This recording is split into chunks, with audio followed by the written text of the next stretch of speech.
Cognitive behavior therapy can be a good thing. Now, as a student of sociology, I have my master's in sociology. At one point, I was going to get my PhD in clinical psychology, but I decided to go in a whole nother direction.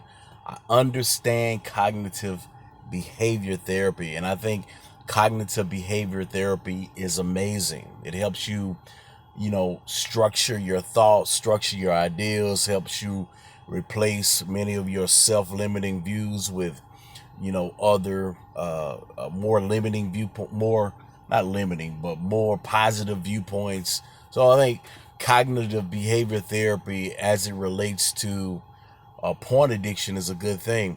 However, where I caution is when you get too much into flesh, if you will.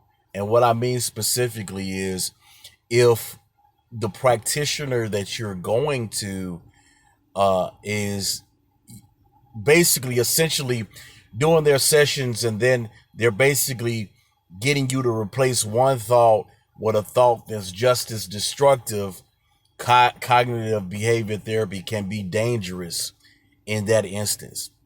That's why I often say to truly overcome, you need to be able to pair cognitive behavior therapy with your understanding of the principles of the Word of God.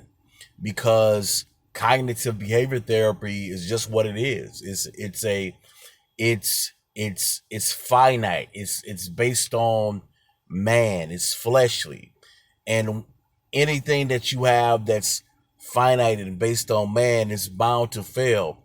But if you base your therapy on the Word of God, it can't fail because you're basing it on something that's infinite or infinite.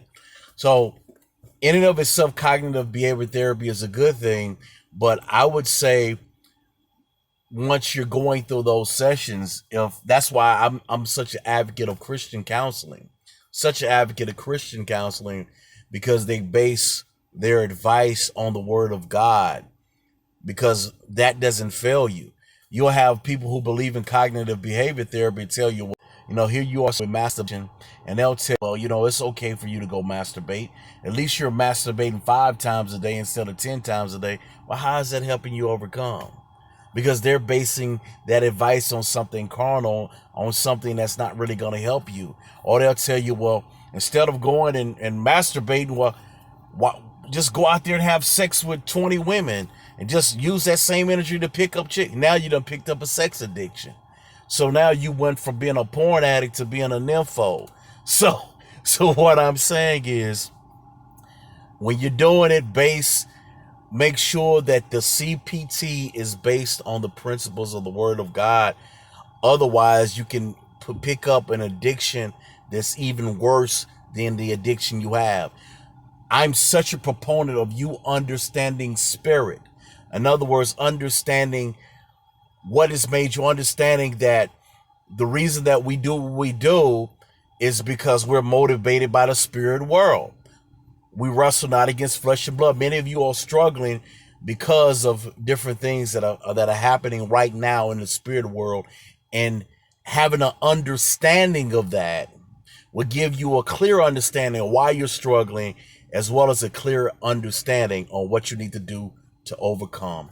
www.pornaddictshelp.com. Check it out. Check me out to get more informative strategies on what you can do to overcome.